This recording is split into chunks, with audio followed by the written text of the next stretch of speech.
উত্তরবঙ্গে না হওয়া সত্ত্বেও উত্তরবঙ্গের যেই খাবারটি ভীষণভাবে আমার মন কেড়েছে সেটা হলো উত্তরবঙ্গের ঐতিহ্যবাহী একটা খাবার আছে যার নাম শোলকা। আর এই শোলকা তৈরি করে থাকেন উত্তরবঙ্গের মা বোনেরা কচু পাতার সাথে বিভিন্ন রকমের শাক পাতা ব্যবহার করে। তো এইখানে 4 রকম 5 রকম এরকম কোনো নিয়ম নেই, যে যত রকমের শাক পাতা এখানে ব্যবহার করবে তার শোলকা তত বেশি মজা হবে। তো আমি প্রথমেই কচু পাতাগুলো নিচে বিছিয়ে নিলাম, তারপরে দিয়ে দিলাম মিষ্টি কুমড়া পাতা। মিষ্টি কুমড়া পাতা সাজানোর পর দিয়ে দিলাম পুঁইশাক পাতা। পুঁইশাক পাতাগুলো সাজিয়ে রাখার পর দিয়ে দিলাম পাট শাক। পাট শাকের পর আমি এখন দিয়ে দিব এখানে কিছু সজনে পাতা। আমার হাতের কাছে আমি যা যা পেয়েছি সেই সমস্ত শাকগুলো ব্যবহার করার চেষ্টা করেছি। আপনার যদি এই রেসিপিটি দেখেই খেতে ইচ্ছে করে তাহলে আপনার বাসার আশেপাশে যত ধরনের শাক আছে সব কিছু ম্যানেজ করে এইভাবে বানিয়ে ফেলার চেষ্টা করবেন। ভীষণ রকমের মজা। যেহেতু আমি উত্তরবঙ্গের না আর একটু আনাড়ি হাতেই বানানো, তবুও যে এত মজা হয়েছে। আর একদম উত্তরবঙ্গের মা চাচিদের হাতেই যদি এই রেসিপি খাওয়া যেত তাহলে না জানি কত মজা হতো। আমি আমার পাশের রুমের এক ভাবির কাছ থেকে এই শোলকা রান্নার রেসিপিটি শিখেছিলাম। তবে প্রথম যেদিন ওই ভাবির শোলকা রান্নাটা আমি খেয়েছিলাম একটু অবাক হয়ে গিয়েছিলাম যে এটা আবার কেমন শাক রান্না হয়। না, নতুন কোনো জিনিস দেখলে আমরা একটু অবাক হয়ে যাই, ব্যতিক্রম হয়নি আমার বেলাতেও।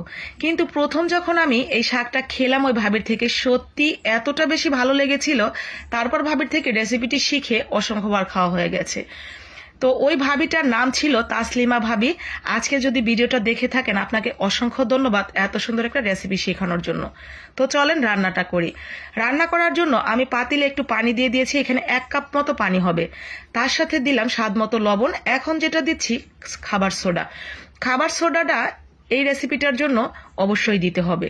তো খাবার সোডার পরিমাণটা আমি আপনাদেরকে বলতে পারলাম না, কারণ কে কতটুকু শাক রান্না করবেন সেই অনুসারে বুঝে দিয়ে দিবেন।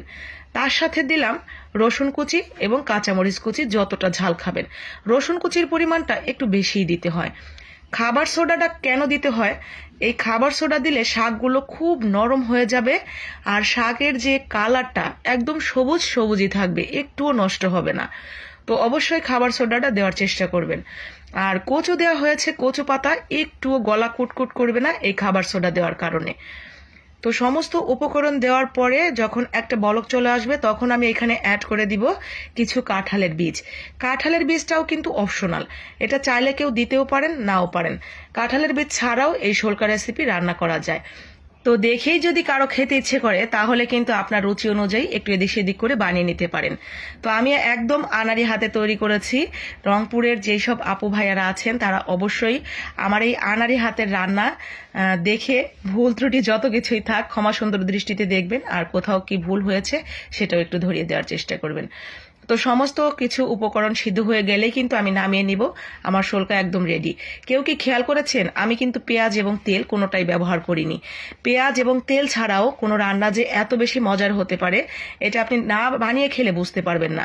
অবশ্যই যাদের দেখেই চোখ থেকে মন পর্যন্ত পৌঁছে গিয়েছে তারা একদিন বানিয়ে খাওয়ার চেষ্টা করবেন, তবেই বুঝতে পারবেন এর টেস্ট আসলে কতটা। এবং সম্পূর্ণ হেলদি একটি খাবার। যারা অনেক বেশি স্বাস্থ্য সচেতন তারা কিন্তু এই রান্নাটি অবশ্যই বাসায় একদিন ট্রাই করবেন। ভীষণ রকমের মজার। আর যাদের ভালো লাগবে তারা বানিয়ে খাওয়ার পাশাপাশি যাতে অন্যরাও দেখে বানিয়ে খেতে পারে তার জন্য কষ্ট করে একটা শেয়ার দিয়ে দিবেন। আর আজকের ভিডিওটি কেমন লাগলো সেই মতামত জানিয়ে আমার পাশে থাকবেন। তো সবাই ভালো থাকেন, সুস্থ থাকেন। সবার জন্য অনেক অনেক দোয়া রেখে আজকের মতো এখানেই বিদায় নিচ্ছি। কথা হবে পরবর্তী সুন্দর একটা রেসিপির সাথে। ততক্ষণ পর্যন্ত পরিবারের সবাইকে নিয়ে মজার মজার রান্না করেন আর সেই খাবারগুলো উপভোগ করেন। আসসালামু আলাইকুম, আল্লাহ হাফেজ।